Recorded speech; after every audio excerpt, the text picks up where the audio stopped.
Терроризм – тұтастықты бұзатын қатер. В нескольких городах нашей страны прошло задержание религиозных радикалов. По данным ведомства, задержаны и взяты под стражу трое подозреваемых в пропаганде терроризма. Еліміздің үш өңірінде терроризмді насихаттап қаржыландырған радикалдар ұсталды. По подозрению в пропаганде терроризма были задержаны 4 религиозных радикалов. Терроризм бүкіл адамзатқа, тұтас өркениетке қарсы жасалатын қатерлі қылмыс. Әлемнің кез келген нүктесінде мақсатына қарай формасын, құрылымын, мазмұнын өзгерте береді. Өзгермейтіні бейбіт ортаны бүлдірудің тәсілі ғана. Отқа оранған көп елдегі ахуалды сараласақ, әуелде дау әлеуметтік мәселелерден басталған. Оңтайлы сәтті қалт жібермейтін алпауыттар өзгелердің ішкі мәселесіне ашық араласа алмайды.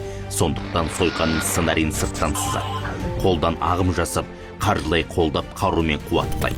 Сол жобаның алғы шебінде Абдуллох Зуфар сияқты небір шешендер шығып жүр. Ол бүтінді бөлшектеуге бейімделген псевдоуақытшы, адамгершілікке, имандылыққа ұйытатын құндылықты саяси құралға айналдырып алған. Арандатушылық сүрлеудің барлық ойпан қыратты өткелдерінде сыналып шыңдалған.